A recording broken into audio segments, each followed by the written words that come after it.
Hey everybody, it's Dan with Pain Free You. Today's topic is going to be about aging. I got a nice question from somebody who said, my doctor keeps on saying, as you get older, you're going to have more and more pain.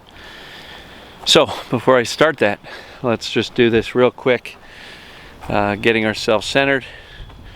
We're going to take a look at the woods back there. Take a couple of deep breaths. It's important for me as well as I set up to do this video here. Just remind yourself, look around, you're safe in the moment. Everything's going to be okay. You're on the right path. You're going to get better. You are getting better. So, what I want to talk to you guys about today is aging.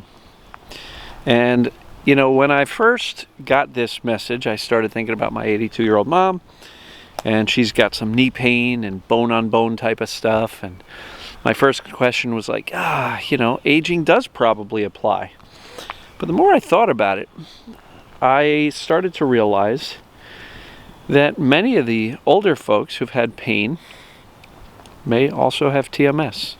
My mom is one who's never embraced TMS, and therefore she's never done any of this work. She's never bought into it. She's never read any of the books. Actually, I think she read one and kind of dismissed it as not relevant to her.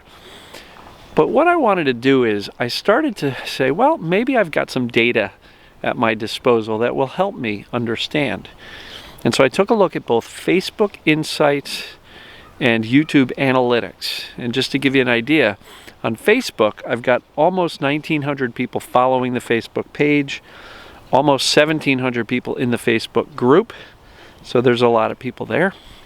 And then in YouTube, I've got about 1,485 subscribers. Now, I've got a lot more people watching because the subscribers really only account for about 50% of the people watching the videos.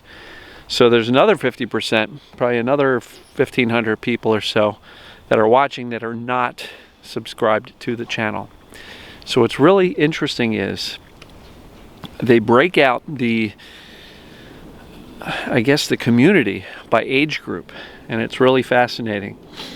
Dr. Sarno talked about the age of responsibility, and he talked about how most of the people he saw in chronic pain were kind of in the range of 30 to 50 something, which is the age of responsibility. Professional careers, kids, families, right? And that age of responsibility is absolutely reflected in some of the notes I took about the analytics and insights I've gotten from both Facebook and YouTube. And I'll just share this with you. First of all, one thing I thought was interesting was on Facebook, about 77% of you guys and gals are gals, and only 23% are men. And what's really interesting, trying to figure out why, maybe it's just the audience of each of these platforms, but on YouTube, the percentage is more like 58% women and about 42% men. So it seems like there's a lot more men on YouTube. That doesn't really matter too much, but what's really interesting as it relates to age, right? A lot of people think, as you get older, you just hurt more and more and more. Keep in mind, bulging and herniated discs, people will see those things on their MRI. A certain percentage of people in their 20s will have them. A certain percentage of people in their 30s, and that percentage increases until you're about 60, 70 years old, and almost everybody's got them. Like 80, 90% of people have bulges and herniations on their discs. But what's fascinating is, as I look at the insights as to the audience, let's look at it. Age 18 to 24. It's only about 1% of the people in both Facebook and YouTube that are watching my stuff between 18 and 24 years old. Now, as you jump to 25 to 34 years old, the number jumps a good bit. 14% on Facebook and 22% on YouTube. Now, 35 to 44-year-olds, again, right in the center of that age of responsibility, we've got 30% of everybody in that age group, and 27% on YouTube. So 30% Facebook, 27% on YouTube. Now 45 to 54-year-olds, we got 26% and 21%, which, look, 45 to 54-year-olds, the percentage actually came down. So from the previous age group, 35 to 44, 30%, 45 to 54, 26%. And guess what happens when we get to age 55 to 64? Comes down again to 19%. So it seems like the peak age in this whole setup is between ages 35 and 44, which is right smack dab in the middle of this age of responsibility, age of stress, responsibilities, kids, jobs, careers, money problems, etc., right?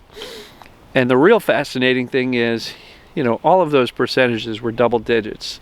The lowest was, you know, I guess 55 to 64 was 19% and 22% for each of the platforms. Guess what happens over 65% or 65 years old, 65 and up? The percentage drops to only 7% of the viewers and followers on Facebook and YouTube. Actually, YouTube is even less, at 5%. So what that tells me is, as we look at the age of responsibility between 25 years old and 64 years old, that accounts for like 89% of everybody that's showing up on my page. And you can just assume that Pain for You is going to have people that have chronic symptoms, chronic pains. 89% are within that age of responsibility. Over 65, it drops to 7%. Again, you know, YouTube, same age groups in that age of responsibility from 25 to 64 accounts for 94% of the people that are watching my stuff, and only 5.4% over age 65. So to me, what this does is it screams confirmation that what Dr. Sarno talked about, this age of responsibility, is absolutely on target. And as we look at what happens with TMS and this mind-body syndrome, these distraction pains, you know, it's really fascinating that age does not seem to correlate based on data of between YouTube and Facebook, about 3,300 people. Now look, there may be a couple of you guys that overlap and are on both platforms, but you know, there's some significant data there, about 3,000 plus people, and the age of responsibility is like 89 to 94% of what's going on, and only 5 to 7% over 65. So to me, when a doctor says to you, you're getting old, you're just going to hurt, it's kind of bullshit. Because if that were the case, the numbers would reflect differently. Now look, I will grant you this. People over 65 may be slightly less inclined to get onto Facebook and YouTube. I get it. Yes, that does account for a certain amount of the disparity in these numbers. But it is plain and clear to see, and I'll go back to it. You know, at least in the Facebook numbers, it's really interesting because, again, the number spikes between 35 and 44 years old to 30%. 45 to 54, it drops to 26%. 55 to 64 drops to 19%. Why would that be the case if age had anything to do with it? Now look, we're just talking about the people who are on here. I'm not talking about the 65-year-old plus that are not even on the platform, but just of the people on here. How come the biggest percentage is age 35 to 44, and it slowly goes down from there, from 30% to 26% to 19% to 7% over 65? To me, it's proof. Data says it. Age does not matter. So if you were thinking to yourself, man, I'm 45 years old now and I'm in all this pain, it's just going to get worse later, guess what?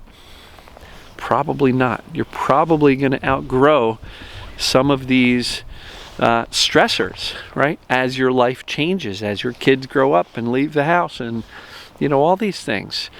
It's actually really a positive view for the future that as you get older, the data is saying you're going to have less and less pain. less and less of a percentage of you are going to be in pain or have these chronic symptoms.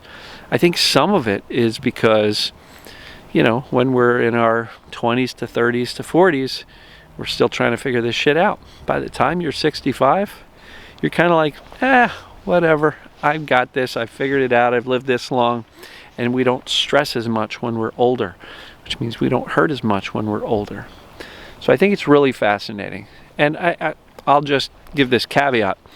Yes, there are people who have things like osteoporosis, which does not cause pain. It's just makes you more prone to breaking your bones. But that's a completely different animal. That has nothing to do with what I talk about every day. There are people who require hip replacements. Now, there might be a certain percentage. I think Dr. Schubner said somewhere between 5 to 10% of people with major hip pain end up getting hip replacements. And some of them do actually require it. But I would venture to say that this is a very surgery-intensive, society that we live in.